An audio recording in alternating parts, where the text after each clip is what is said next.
Welcome to FYI, the For-Your Innovation podcast. This show offers an intellectual discussion on technologically enabled disruption, because investing in innovation starts with understanding it. To learn more, visit arc-invest.com. ARC Invest is a registered investment advisor focused on investing in disruptive innovation. This podcast is for informational purposes only and should not be relied upon as a basis for investment decisions. It does not constitute, either explicitly or implicitly, any provision of services or products by ARC. All statements made regarding companies or securities are strictly beliefs and points of view held by ARC or podcast guests, and are not endorsements or recommendations by ARC to buy, sell, or hold any security. Clients of ARC Investment Management may maintain positions in the securities discussed in this podcast. Hello, everybody, and welcome to FYI, ARC's For-Your Innovation podcast. Today, we're super happy to welcome Dan and Cyrus to the show, the co-founders of Humata. Thanks for joining us today, guys. Thanks for having us, Frank. Happy to be here. I think it'd be awesome to start off just to hear about your backgrounds and how you came to start Humata. Yeah, I can start. I'm Cyrus Khajvandi. I'm the CEO and co-founder of Humata. Background, founded several companies before. One was in the crypto space. Another was a Y Combinator-backed company called DeNovo, which was based on cellular reprogramming research I did at Stanford that's aiming towards a potential cure for hair loss. That's made a lot of progress. Now I'm working with Dan full-time on Humata. And before we dive in there, I'll turn it over to Dan. Yeah, so I've been in software for about 10 years. I started my career doing some open source work with Angular 2. And then after that, I joined a drone company, which I started about person 15, and they scaled to about 200 people now. And then I started my own company in AI called Labelbox. It's a tool for supervised machine learning, labeling and annotating training data. And that company is about 150 people now, a little over $1 billion in valuation. Then I met Cyrus about 5 years ago, and we started Humata in November. Right. And originally it was going back to solve a personal problem. When I was a researcher at Stanford as an undergraduate, it was incredibly difficult to stay on top of the most advanced scientific journals and publications every day.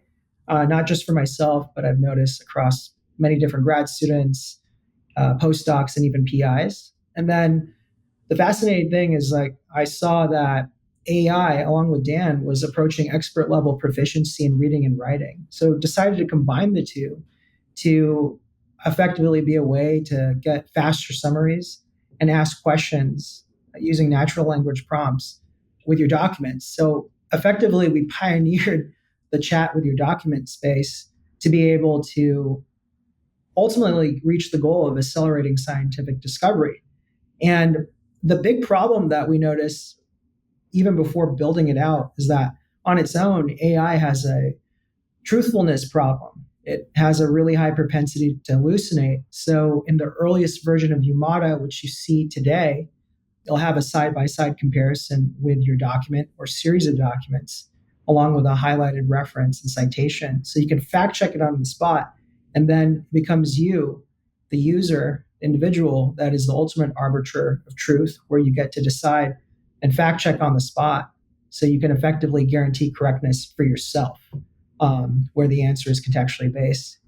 We launched it. Our earliest users were specifically academic researchers back in February of 2023, and it went incredibly viral.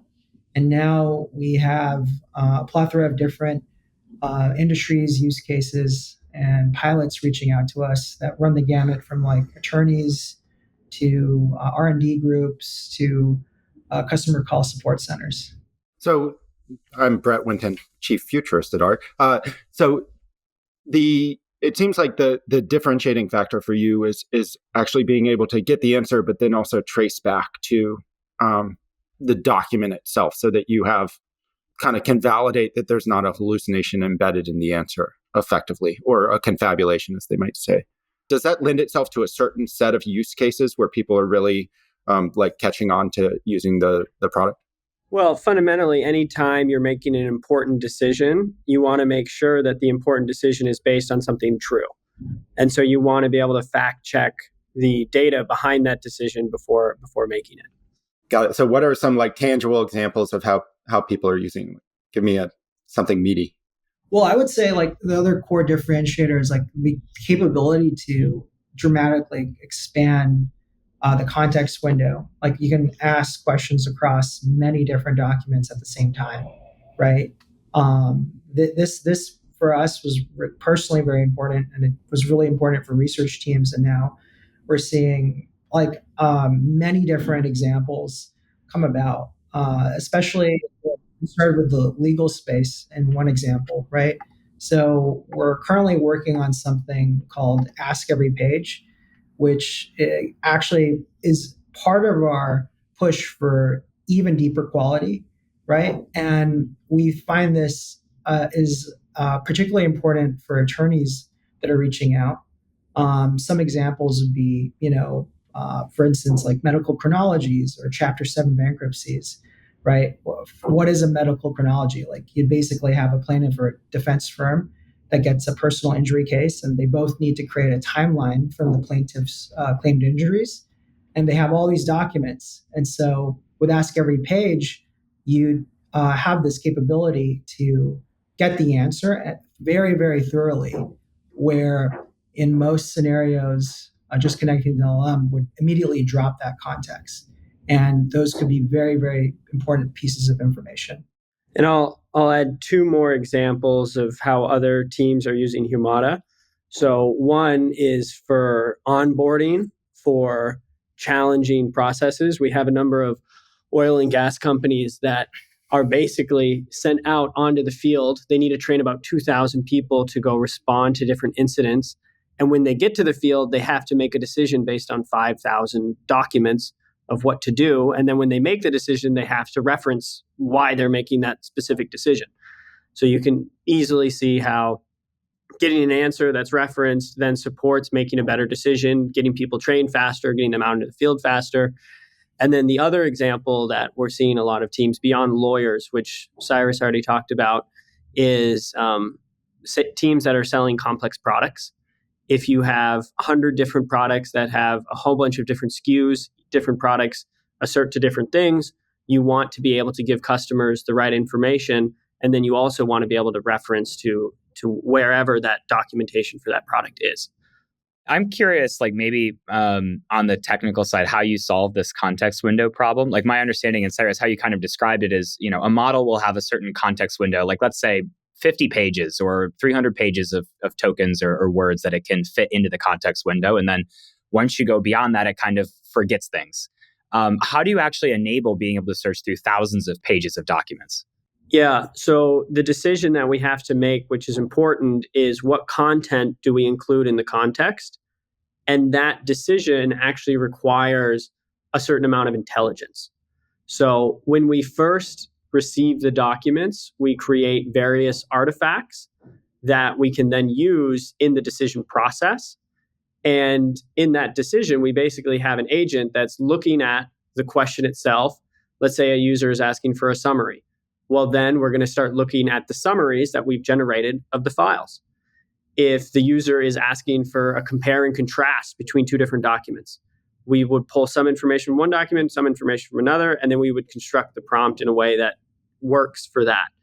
If they're asking about a specific extraction or if they're asking for a list, then we have to build it in that way. So depending on the question, we've built an agent and we have, a small data set that we're basically using to train it to figure out how to answer different questions in particular ways. It sounds like a very human process. Like there's certain documents that we have at ARC that I have a general understanding of. And depending on what question I'm trying to solve, I know where to go look and pull it into my actual context window, kind of on the fly. And there's some that I just have memorized. And so it's very easy for me to recall it. And it sounds like your agent is basically kind of doing that function that we all kind of implicitly do day to day in our heads, but it's extending it massively beyond what anybody could really fit in their head. Yes. And the thing that I'd add on to that is AI models have just passed the capacity to reach expert level reading and writing. So tasks like that, where, like, oh, I have this question, let me go find the relevant text for that. That is now a task that computers can do. And because computers can do that tasks, a lot of these research, knowledge-based questions can be fully streamlined. Yeah, and that underscores like some of the biggest problems that we notice that agents will more and more increasingly have is that they're going to struggle to effectively like find the reason over increasingly bigger and bigger context windows when performing any kind of like downstream task for, say, like a end work product, right? So there's a big problem in solving the difficulty in retrieving the information and using the correct information from long input. And the thing with language models today is that they tend to have an easier time pulling that info, generally at the very start of the input context. But as we've noticed, when people are starting to put more and more documents, generally what you'll see is they'll have degraded performance.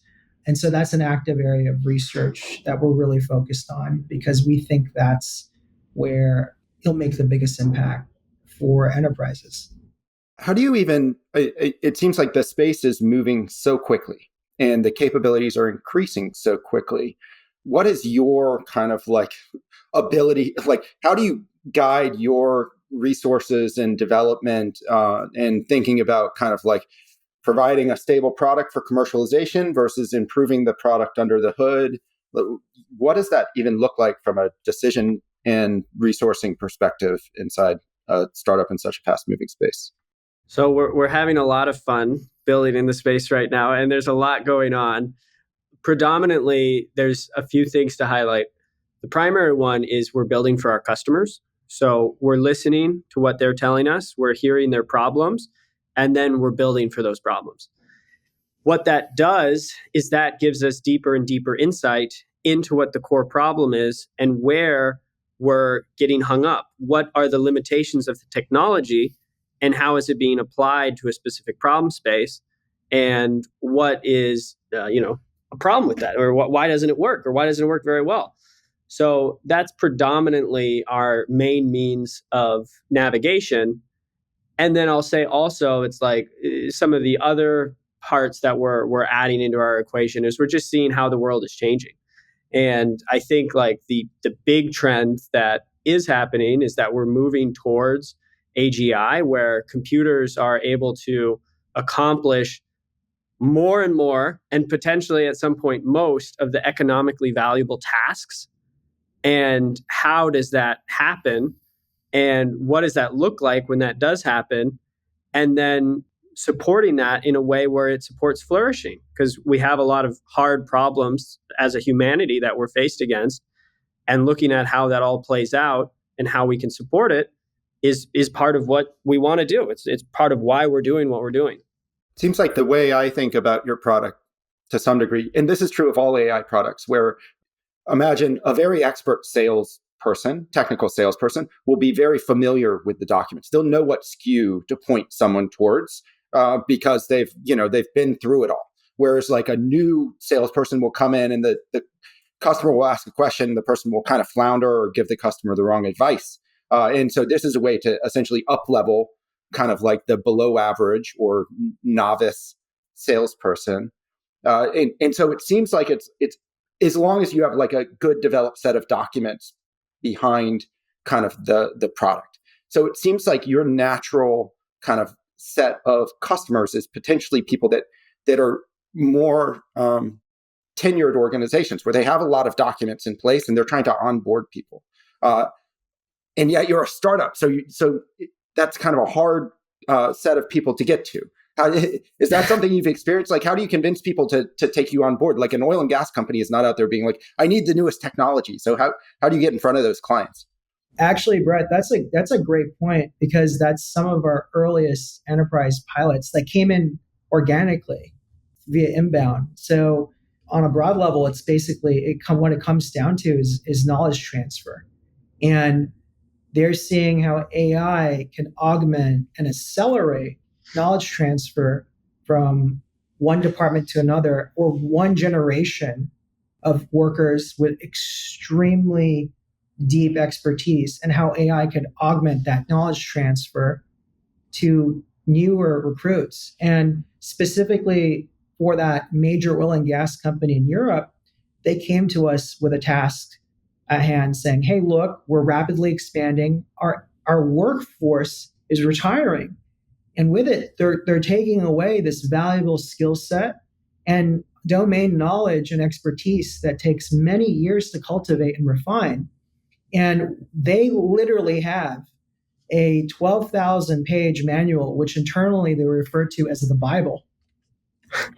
And they're like, well, whenever there's a mission critical gas leak in a commercial or residential area, they have millions of clients, they have to lug around all these separate manuals with standard operating procedures and all these protocols, which are really tedious. And they're like, well, now we can use Humata, where anyone can just ask a question in natural language and get an answer and then fact check it with a side-by-side highlighted portion and reference.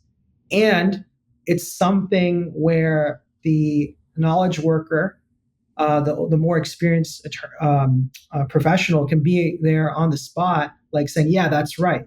That is right. That's what you do when you have this specific residential gas leak. So we're seeing it play out right now. And it's not something we marketed. In fact, again, when we launched, it was specifically to accelerate scientific discovery for academic researchers. But now we're seeing a plethora of different applications that we really didn't anticipate. And so one of those use cases is exactly what you mentioned, Brett, which is a knowledge engineering and knowledge transfer of a specialized domain knowledge inside of an organism, inside of an organization, right before those people retire. So that's really valuable. And that's ultimately going to outlive that worker and empower that company to make better and faster decisions. And AI positively augments that learning process. And that's one example for deployed engineers for gas leaks. But I'm sure there's many other instances of this. And in fact, we do see it with highly technical sales teams, right? Where they're fumbling over the accuracy of response for a chemical reagent or a semiconductor sensor. And as opposed to like putting the client on hold and deprecating time to value, they can use Humata to accelerate their response times and double check it, if not triple check it with a colleague, especially if those colleagues are away. So the way I think about it, the way, or like just on a brutal economics perspective, it's like if you're the oil and gas company and you have these guys that want to retire, well, you have two options. You basically go and be like, listen, we'll pay you like a king's ransom to stick on for another year because our workforce isn't ready yet. Or you have a software that allows that knowledge transfer to happen more quickly. So kind of in effect, there's like a real economic like use case of kind of like up leveling the novice sales force, so it's a closer proxy to your senior sales force, so you're not as vulnerable to them kind of being like, well, I'm sick of it, I'm leaving unless you pay me, $1 gazillion. Well, here you have a mechanism by which kind of all of their encoded knowledge is transferable much less frictionfully. And so even from a kind of like economics of kind of like the demand for labor perspective, it's a way to not have to pay kind of like the power law wages to those like highest earning employees, because you can bring everybody up to at least median level or past with the software. Yeah, and it kind of harkens back to some of our earliest points of like accelerating learning and discovery. In this case, it's just knowledge transfer that doesn't happen. That when it happens with AI, it's augmented, it's much faster, and it's stored, and it's hopefully not as vulnerable to being lost. Yeah, if everyone in an organization can get the right information when they need it, the organization is going to make better decisions, and that's going to help everyone.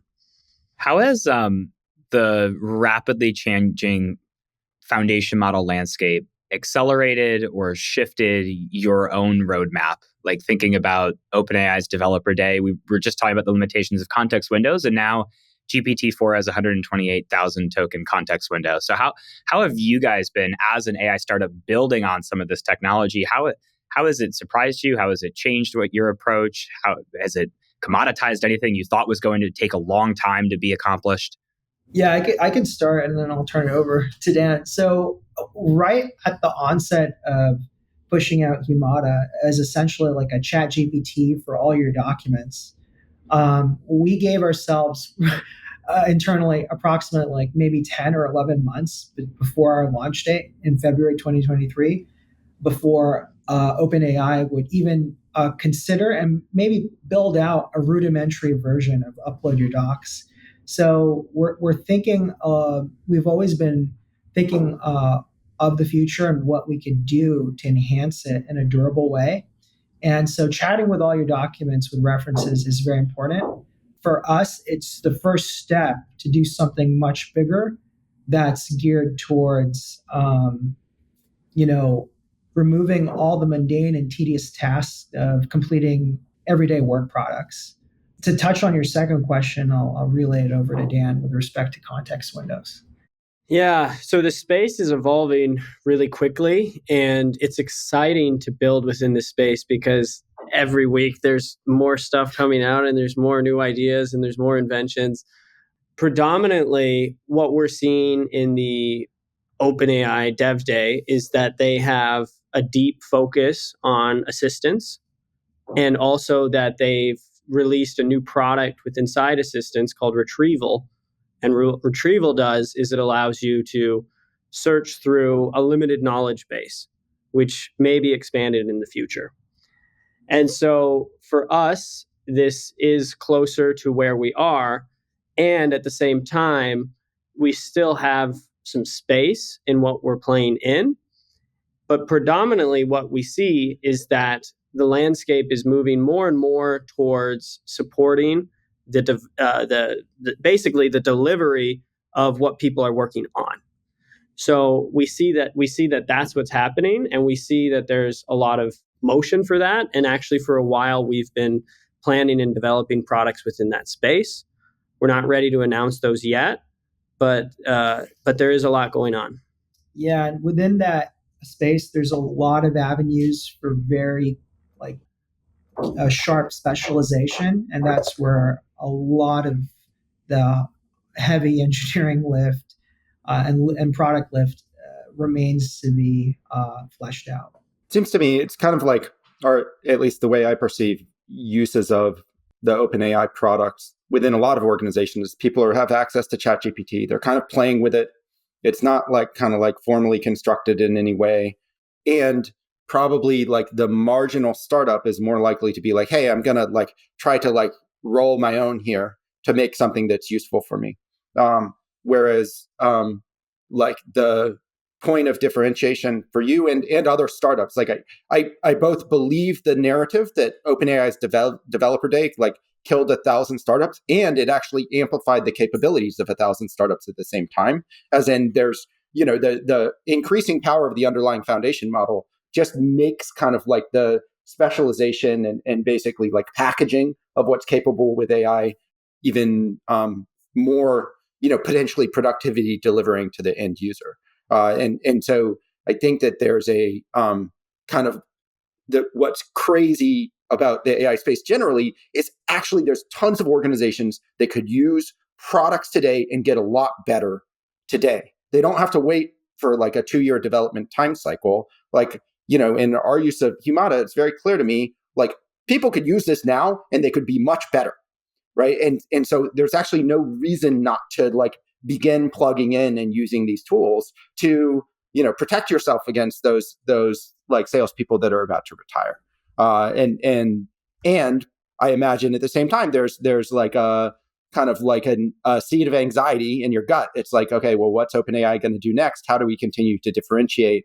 What is your kind of like, how do you prepare for what's coming from OpenAI and Anthropic and all the other kind of foundation model providers within the context of your development pathway? Like, what's your North Star as you're thinking your way forward?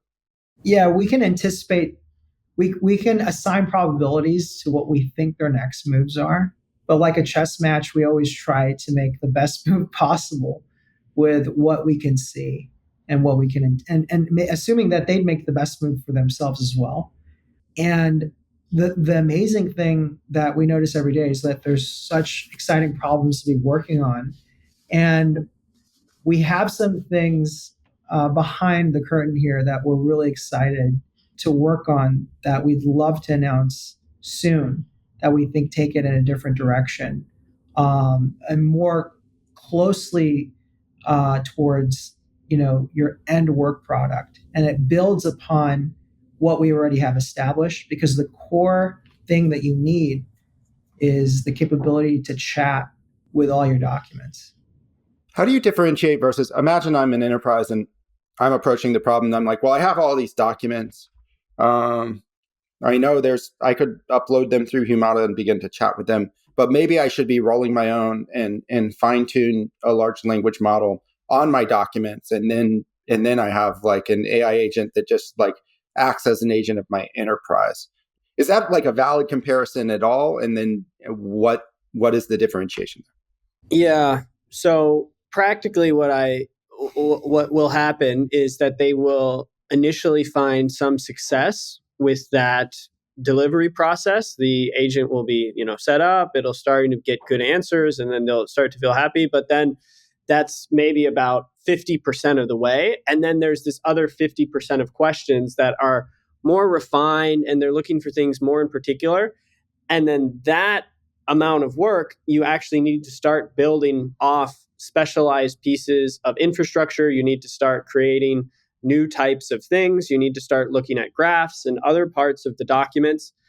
And it just becomes a bigger problem. So what that internal team will find is that they'll find that they find some success, but that it's an ongoing effort, and they actually have to develop a whole new product inside the company that has ongoing maintenance and repair. Right. And what I've experienced with numerous client calls is that, often they're using Humata right now because it's so easy to get started. And like certain departments in a bigger org love it because of its Zen-like simplicity and ability to just perform so intuitively. And in parallel, they have their own instance that their dev team has built using APIs from OpenAI or in conjunction with Azure. And it's a more modular instance, but they're already doing that internal vendor comparison to an extent. And they're just like, well, we just like Humata because it's there and you guys are moving at a rapid clip compared to what we can do internally. So we're noticing that. And I think that is an area where speed, where we're able to ship things a lot faster and higher quality, is consistently helping us win the day and grab more market share. Seems like another contrast. It's basically like, imagine I've fine-tuned a model. So yay, I have my little corporate agent who I can talk to. But then there's a modification in the documents that run my org. Like the code of ethics gets changed. Well, okay. So then like I could train it on the new code of ethics, but then it has both in the training data. So it might answer wrong. So then I have to like roll back to the start and retrain the model with the new code of ethics, right? And so it seems like there's a high kind of like cost to updating relative to your solution. Yeah, and actually, that's a great point, Brett. That's some of the feedback I received from teams like trying to deploy internally using Azure or some of their new products that are AI assisted. There is like, oh God, we got to completely throw away our old model and retrain it because our HR department just updated our code of conduct or something like this. And with Humata, it's really intuitive. You can just click and delete a document very easily, and then it's no longer a part of that query, or just move it into another folder. It's just so much more intuitive and easier for the entire org to use. So it's sort of like you can code and train, and that's a super heavy lift internally. And wouldn't your internal resources be better deployed elsewhere versus like no code, everyone could use it, super low barrier to entry, really fast, really cheap, really quick to scale with you, Humata. So that's kind of like the positioning that we're seeing play out right now. And it's going to that delta is going to become even more cognizant for users as we expand the team, as we roll out some really big features directed towards quality coming up. I think the accessibility and ease of use and just being able to go self-serve and sign up on your website is also like a legitimate selling point. Where like I've been excited to see this Microsoft Copilot with business chat that can, Arc already has all of our documents stored in SharePoint and we can just ask questions of it. But they announced it at the beginning of the year, and then they said it was going to be available in November, and then they told us we need to have 300 seats or more to actually get access to it. So it like my expectations keep getting hit over the head with corporate Microsoft, whereas anybody can just sign up and start using Humata. And when we signed up, my first instinct was like, I got to dump all my documents here. But then I thought of, our CTO in the back of my head around data privacy and security and all these things. I'm sure that's a big topic you deal with your customers. How do you address those concerns and handle them on the platform? Well, it handles our own personal documents because we built it personally for ourselves. Everything is end-to-end encrypted. And, you own and control your data. You have the capability to delete it whenever you'd like. And we're nearly complete with our SOC 2 Type 2 process. So we've taken a lot of best practices with respect to privacy by design first, and we've baked it into the product since day one. And we're constantly improving and updating that every day. Also, the data is isolated per organization, and we don't train on organization data. So there's no chance of it being leaked into other organization instances. Yeah, so by default, unlike ChatGPT or these other major LLMs, we do not train on your data by default. It stays private to you and or your org. And we really listen and care about our community and our customers and what they tell us. Like, for instance, with our new team management features, you're now able to have the capability to designate admin access or member access and also segregate who has access to what. For instance, you can create an HR folder strictly for the HR department, a marketing folder strictly for that team, etc., with really tight role-based permissions. And we continue to integrate a lot of these ideas from our enterprise motion to give people the best and most secure product out there. One thing that occurs to me, or a general thesis that we have, is that the cost of writing or encoding into language has fallen so substantially. You can argue 10,000-fold that there's actually going to be a lot more kind of writing and encoding of information in organizations, as in like contracts are going to become much lengthier because all of the corner cases are going to be, you're going to pay the same for lawyers. They're just going to be a lot more productive, and all of the, every single like ambiguous corner case is going to be chalked off. And so then it's kind of like, how does the human oversight of all of that encoded information occur? If I'm asking a question of the set of documents that runs my organization, and I get kind of, this is the answer, but then it traces back to the source, this is where the answer is derived, it could be that your product is useful also like inverted, where the person that's the human actor who's asking the question sees the answer that it produces and says, I'm not sure that's how we want that document to appear. And then they're tracing back to exactly why that answer is coming and saying, our policy shouldn't actually be that. And so it gives them kind of like the spur and catalyst to actually review the underlying docs and then maybe even modify and be like, we need to make this modification, and then delete and upload the new revised version, and then the whole org gets access to that new revised version. And so as like a way that kind of all of the volume of writing that is going to be produced by organizations actually still has a human oversight element. It could be like a strange, almost like inverted way in which your product is used.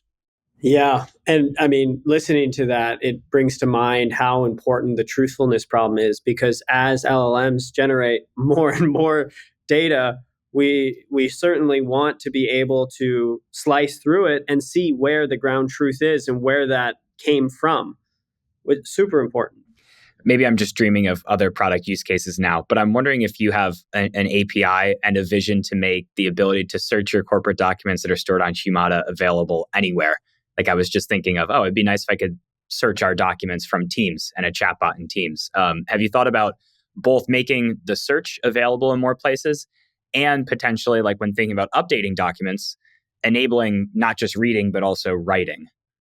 Yeah, it's a good point. We've discussed APIs internally ourselves quite a bit, but we always thought that the best of breed solution would essentially just be right and readily available out of the box, where you didn't have to develop an API for a specific persona, i.e., the developer class inside your company, where everyone should just be able to use it right away and get the value with immediate, basically immediate time to value.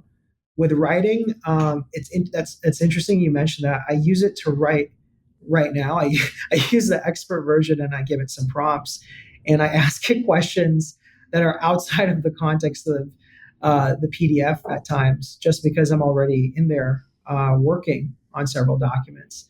That's not our intended use case, but that's certainly something you can pursue, sort of like jailbreaking Humata.